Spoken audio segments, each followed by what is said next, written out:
Hello, everyone. Today I have a very special guest, Dr. Carly LeBaron, and she's a licensed marriage and family therapist who specializes in helping, all types of clients, but specializes in helping people who experience perfectionism and people pleasing.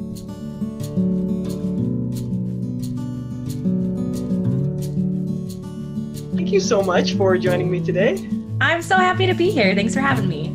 Yeah, I'm really excited to learn from you and to share from your enormous depths of knowledge about people pleasing today. So that's what we're going to talk about is people pleasing. Nice. It's one of my favorite topics.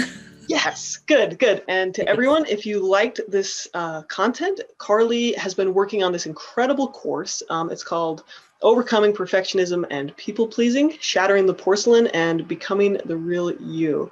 Now, Carly, what are some of the things that people can expect to learn in this course? I mean, everything that we have talked about today is going to be in the course. And then we're going to layer on top of it people who struggle with perfectionism too, because I often find that perfectionism and people pleasing are sisters. And so I'm going to see that a lot in the people that I treat. And so helping them recognize perfectionistic patterns and how to change those, and just learning to get away from those old patterns and become more authentic in themselves and in their relationships. And I'm a real big fan of specific skills and specific techniques to use, because if I don't give my clients something to go home to practice, they feel really lost. And so I do a lot of that in the course where it's, here's something that you can do this week. Here's something I want you to pay attention to. Here's a worksheet that I want you to fill out, because it's in those moments where you're actually experiencing that change and thinking about it and working on it that you have real long-term change. Yeah. I love that about your course. So this course has over 4 hours of video, and then it's got a workbook full of practical exercises you can work on. It's got a quiz to figure out what type of people pleaser you are. And it walks you through letting go of your mask and becoming more real, more authentic. So, I mean, this course is really action-packed. And if you guys want to learn more about it, the link is in the description. And so you can go check it out. Yeah. So, and I feel like this topic is really helpful right now because the holidays are coming. Yes. Some slightly more complicated family dynamics, maybe. Yes, always. And it's maybe even it may be less complicated for some people because of COVID and maybe more complicated for others. That's what I was thinking. I was like, well, if you're kind of staying away from each other for the holidays, this might be a nice little reprieve so that you can practice for next year. Yeah. Hopefully when things are a little bit more normal. Mm-hmm. Yeah. We could just step back and figure ourselves out a little bit, huh? For sure. And I speak this from my own personal experience. I'm constantly trying to figure out how do I work with my family? For real.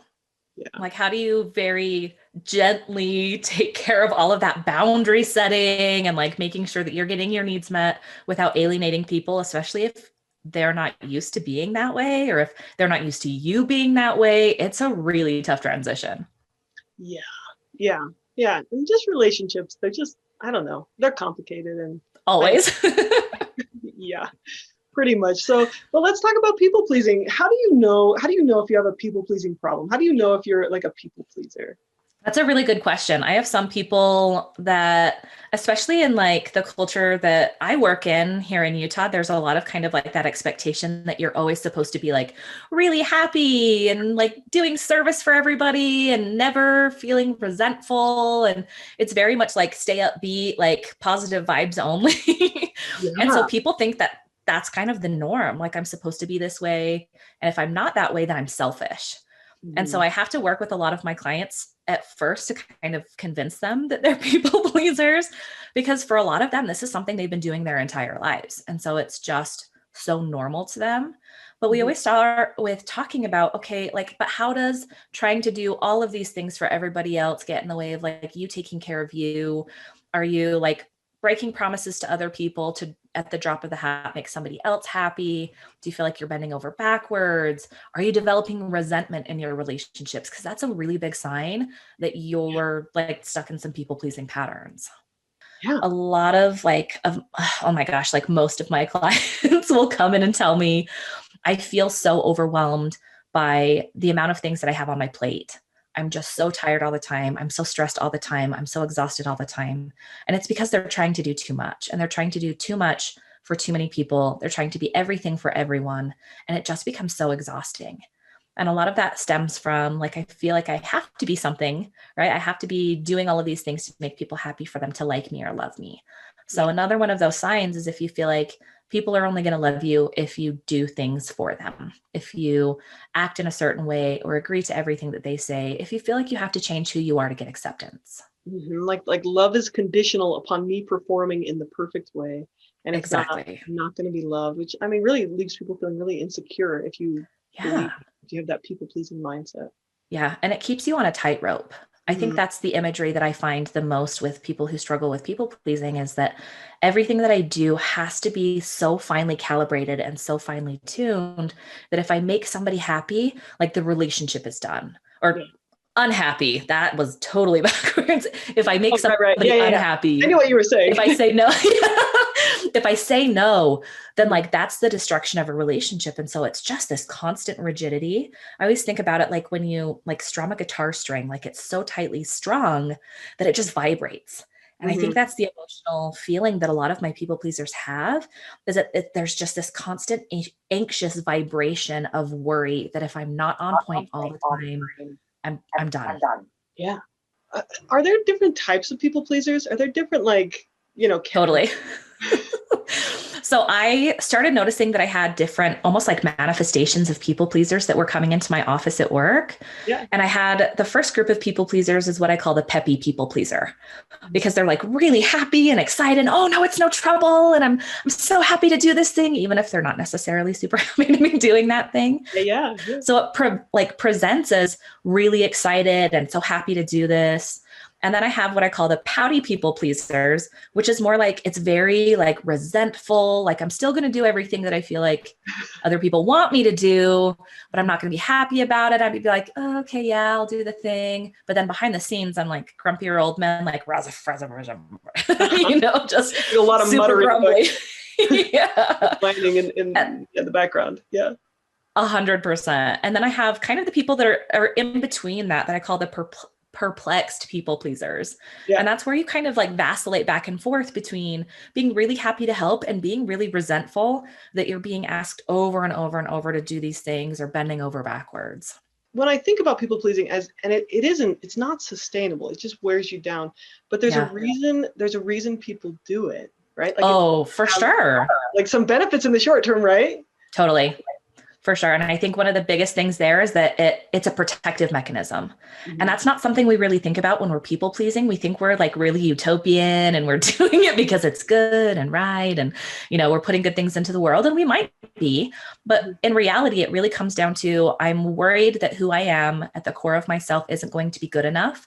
And so I have to try to meet other people's expectations of me, for them to like me, to avoid rejection, to just feel good about who I am and the relationships that I have with other people. So what it comes down to, you're saying, is like people pleasing is really about a deep core fear of just not being good enough. And then 100%. Icing on top of that, that's like, but if I look nice, yes, then I don't have to think about it. Yeah. And that's why I use the analogy of a mask, that you're the real you underneath whatever face that you put on. But people pleasing is a face that gives you like enough of a separation between who you are in reality and the interactions that you're having with other people, that you feel a little bit safer operating under that people pleasing version than under the real, authentic, vulnerable version that might sometimes want to say no or disagree. And that feels uncomfortable if you don't have a lot of experience with it. Yeah. Yeah. So like switching from people pleasing to something else is going to be a little bit more uncomfortable in the short term, but maybe more sustainable in the long run. You'll have more authentic relationships, right? Yes. And there's so many benefits to that. So many benefits to shifting over from a people pleasing perspective to doing something that feels more authentic, because you're not going to wear yourself out. Mm-hmm. Yeah. That makes a lot of sense. It still can be kind of hard to do. Oh my gosh, it's so hard.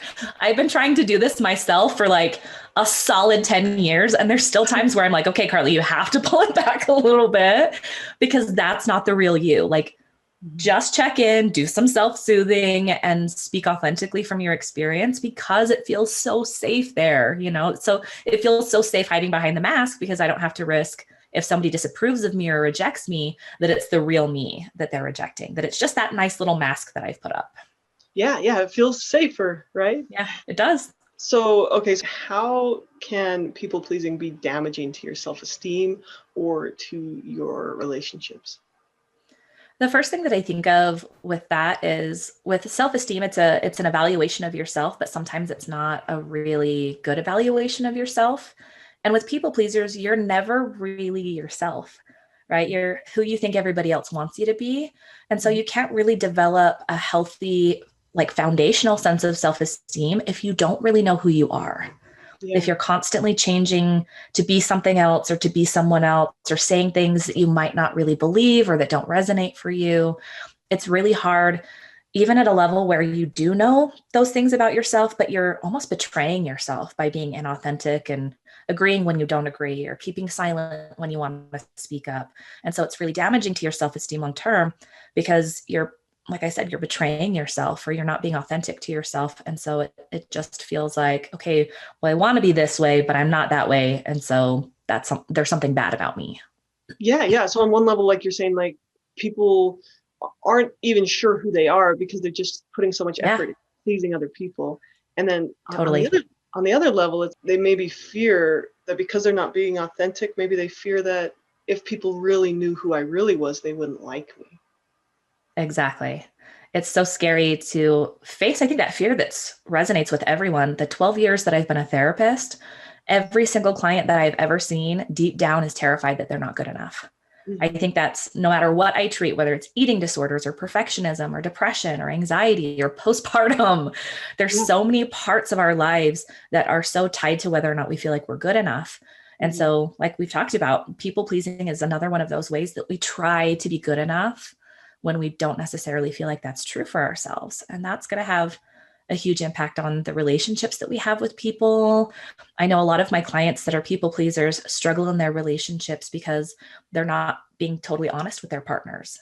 And so Yeah. their partner loses that trust because it's like, well, yesterday you said this thing and today you're saying this thing. And I feel like you're kind of being wishy-washy or you're not being honest with me. And they Mm-hmm. also feel like they kind of keep other people at arm's length, right? Having that mask in between you and your partner makes it really difficult to ever feel truly connected or vulnerable. And vulnerability is the cornerstone to those good, intimate, deep relationships that are long lasting. Mm-hmm. Yeah. So if you're people pleasing, even if you're doing it in your head, you're thinking, oh, I'm doing this to be nice. I'm doing this to Yes. be sweet. But then in reality, you're keeping people at arm's length and you can't really feel that sense of real connection or vulnerability with them, right? Yes. And I think that's one of the most painful parts about being a people pleaser is that that's what you want more than anything on the planet is to have that like deep, resonant, loving connection with friends and with family and with romantic partners and with kids. I Mhm. mean, but it's almost impossible to attain that when you keep them at a distance because you're so worried that they're not going to like what they see underneath that mask. So have you seen people shift? Have you seen people be able to let go of that mask and let go of that, like, people pleasing habitual need and change their lives? Yes, it's seriously one of my favorite things to do in therapy. I really love doing this work because I get to see people coming in from a place of like being really passive and really people pleasing. And throughout our work in therapy, becoming more assertive and learning how to communicate in healthier ways and to resolve conflict without, running or hiding or becoming a doormat and feeling like people take advantage of them. And going, between months to years and becoming this person who's empowered and self-respecting and kind to themselves, and their relationships start to improve and they feel like they have so much more capacity to operate in their world without constantly being just wrecked with anxiety. Yeah. Yeah. I mean, like people pleasing is really connected to anxiety, right? Yes, it's super connected. I think that's one of the hardest things about people who struggle with people pleasing is that there's that constant voice in their head that's like, oh my gosh, you didn't do that thing that you were supposed to do. Or the thing that I hear the most from my clients is like, oh, I was talking to somebody and then I went home and I obsessed about every little word that I said for the Oh, yeah. next 3 hours. And I'm like, Yeah. that is such a real problem. Like I've done that before too, where it's like, oh my gosh. And then I said this thing 3 years ago and I wonder if they still hate me. And that's just constant anxiety. And I think that's why people pleasing is so unsustainable because we know that anxiety over time has a huge effect on our physical bodies, on our, cognitions, on the way that we feel about ourselves and the world.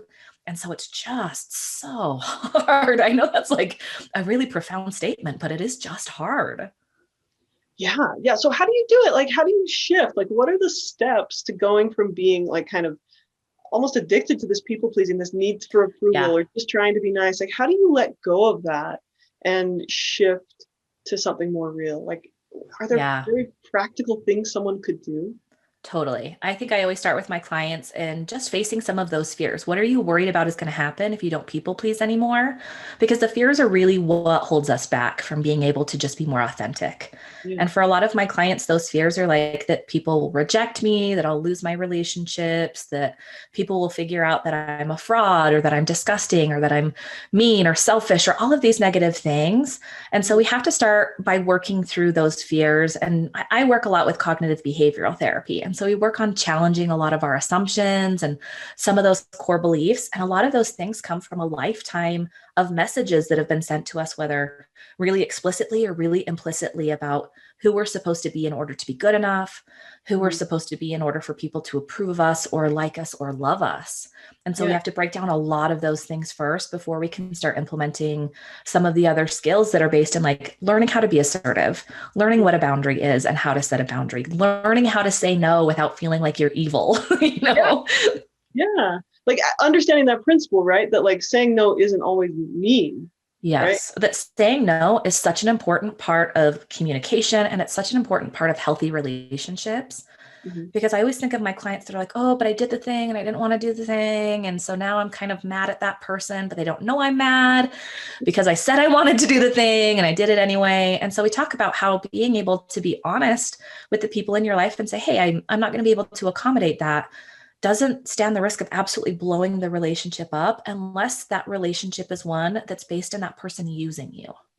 Right. That most of the relationships that you want to maintain and keep in your life, they're going to be okay if you say no. They're going to be more understanding than you give them credit for. And if at first it's kind of hard for them to make that transition, over time, they're going to get used to you being more assertive and embracing your ability to say no, because it's a really simple boundary that can be very protective for those relationships. As you say that, like, I love the idea of this. I feel like you just saying that is helping me think through a problem I'm having right now with one of my because it's like there is something I want to say and be more real. I'm a little afraid that there will be this like it'll kind of blow up the relationship for a minute. Yes. And when you say that, it makes me think, well, I really believe that this other person and I both want a good relationship, that this person is not like a user or an abuser. This person is not manipulative or a narcissist or anything like that. Like, but when you say that, it makes me think, you know what? I think our relationship is like robust enough that we could survive a little bit of kapoof if I initially take that more assertive or more real stance and say like, hey, when you do this, I feel this. And I know it's partly me and I know it's partly you, but like, this is really how I feel. Yes, it's that weird like dance of the relationship. And this is one of the reasons that people please is because they don't want conflict. Yeah. And for them, conflict is like inherently bad, right? Yeah. Like conflict is bad and I want to avoid it as much as possible. And I have to remind myself and my clients and lots of the other people in my life that conflict is an inherent and important part of human relationships. We are inherently different from each other. And that's such a beautiful thing. And being able to learn how to endure conflict together and resolve conflict together makes our relationships more rich. It makes you feel safer in your relationships. When people pleasing, it's like the opposite, right? Like I feel safe if there's not conflict, but I promise you're going to feel safer if there is conflict, you work through it and your relationship is the same or it's better than it was before because you guys were able to do something hard together. Yeah. Yeah. And that's, I think, one of the reasons why relationships are so hard, right? They include this like real kind of gritty, like vulnerability and discomfort. If you want a real connection, you've also got to have like a little bit of conflict because if two real people are in a room together, they're going to have some disagreements. I mean, that doesn't mean like throwing plates at each other, like not that kind of No, not like, not violent conflict. Like we're not advocating like to stay in an No. But But in like, like discomfort, and that's the first word that I come up with when I'm working with people pleasers, is we have to get you more used to being uncomfortable. mm-hmm. Because it's uncomfortable to go and say to somebody that you like and that you value and that you want to like and value you, like, hey, you said this thing and that hurt my feelings. I need you to not say that thing anymore. Yeah. And even if that's such a simple thing to say verbally, it's so terrifying. Like working with my clients, I'm like, okay, what would it be like if you said this? And their eyes get huge. They're like so scared, right? They're like, down, and their hands get sweaty. Yeah. And I'm like, not today. Just yeah. a thought exercise. Yeah. And so it's getting used to that idea of like, I have to say something that's going to be uncomfortable. Mm-hmm. And one of my favorite phrases that I've taken in my journey to overcoming people pleasing is to speak your truth, even if your voice shakes, mm-hmm. because it's going to be hard and scary. And sometimes, I mean, like I said, I've been recovering from people pleasing for 10 years, and it's still hard and scary sometimes to stand up for myself. Yeah. And so it's just this like constant struggle to improve over time until you finally feel just settled enough in yourself that you can do it. Yeah. Take some like real courage, right? It does. I think people that try to overcome people pleasing are some of the most courageous people that I know, because it's breaking a lifetime of patterns. I totally agree with that. Like it is. It's like so like these inner battles against our fear and our discomfort to be like a little bit more real, a little bit more authentic. It's like pretty scary. It takes a lot of courage. But in the end, it has some really wonderful benefits. It really does. And I think that's my favorite part of this work, is getting to see the outcomes that my clients almost like visibly change in front of my eyes, from like these almost like hiding in on themselves personalities to just like, I always think of the word shine. Like I get to start to see my clients really shine from the inside out and embrace who they are and embrace the complexities of human relationships and empower themselves and feel so much more self-confident. And that to me is like the coolest thing on the planet. I totally believe that. I love that. And like just listening to you say these things has given me like a little bit more hope that like good. This could be like a really good process. This could be a really beautiful process and help a lot of people. So I think your message is like an awesome one. So. Oh, thank you. I really like it, especially where like I've personally been through this and my life feels so much different and I feel so much more grounded in myself. I feel like that's the only way I can really describe it, it's just that I'm a person and I'm human and I'm going to make mistakes, and that's okay. And people can love me, not just like in spite of the fact that I'm human, and that they can love me sometimes because of that humanness. And I've just noticed as I've gone through this process, both with my clients and by myself, that the more I give myself permission to be me, the more my clients give themselves permission to be them, the more everybody else in our lives responds and gets permission to kind of be a little bit more them. Is there anything else you want to share? Like any other things that we missed, or any other stuff? I would just say, like, advice for people who are people pleasers. One of the best things that you can do is to develop a sense of self-compassion. It's really hard when you have that negative voice that just hangs out in your head all the time, telling you what you should be and what you should do. And it's usually that critical voice. And I think that saying is true. We're our own worst critics. Yeah. And if you can develop that self-compassionate voice and that self-soothing, then it's going to make a world of difference for you. Mm-hmm. Yeah, I would agree with that. And I think we are so often so rough on ourselves. We speak to ourselves in a way that we wouldn't speak to anyone else. Oh, yeah. And again, that's so like true. The opposite of authenticity, right? Like we're saying these things to everyone else, and then we're being a jerk to ourselves. No, like really, this is about healing our relationship with ourselves, right? Yes, I think that's so, so true, that it really comes down to speaking to yourself in the same kinds of ways, giving yourself the same kinds of compassion and kindness and grace and patience that you give all the other people in your lives, because that's how you develop a sense of love for yourself. You treat yourself in a loving way. Yeah. And if, I think a lot of people don't know how to go from A to C there. Like, how do I go from being myself to being nice to myself? What would you tell someone? Like, how do they practice that? Or what resources would you recommend that they look at? I really like using what I call the best friend technique. And that's where if I find myself being critical, or if my clients find themselves being really critical, we talk about, okay, what would your best friend say to you? Or if your best friend came to you with this exact same problem, what would you say to them? Yeah. And so that shifts the energy just a little bit away. So it's like, okay, well, I forgot to do this thing. And I'm like, I'm such an idiot. And it's like, okay, but if my best friend came to me and said, I forgot to do this thing, you'd be like, well, that's okay. Sometimes like you forget stuff. And what can you do so that you don't forget it next time? And it's just like this loving, compassionate exchange. And so Mhm. using that, and I encourage my clients all the time, write it down. Write Yeah. down like, this is what I would normally say to myself. This is what I would say to my best friend. And then just go over that and see how that feels different when it's, this is the mean voice and this is my best friend's voice in my head, or the voice that I would use for my own best friend. And that Mhm. makes a huge difference in the way that you feel about the situation. Yeah, like if people just try that, like just experiment with that for a few days, they Yeah. might notice like the contrast between how they regularly, without noticing it, Yeah. talk to themselves Oh, for and sure. how they would talk to a friend. So Yeah. it's great. That's such a like practical hands-on tool. So Yeah. that's awesome. Okay, well, cool. So if I were just to summarize, you tell me if I've got this right. So recognizing that you're a people pleaser, right? Like recognizing that you avoid confrontation, or you just try to Yep. always be nice, or always like make people like you, or never Yeah. have any conflict.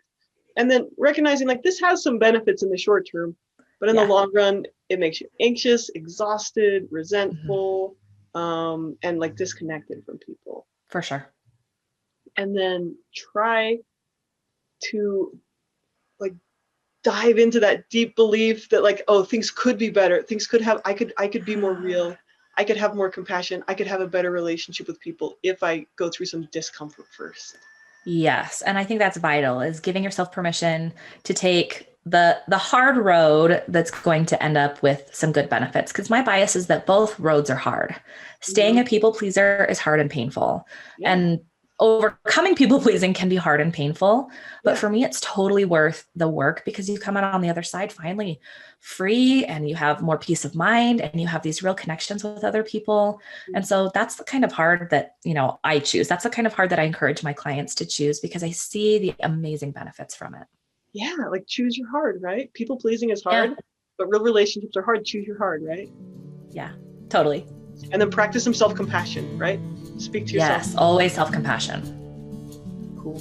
That is such a like handy, neat little package. So thank you so much for taking some time today to share that with us. I really appreciate it. Of course. I'm so happy to be here. Cool. Thanks, Carly.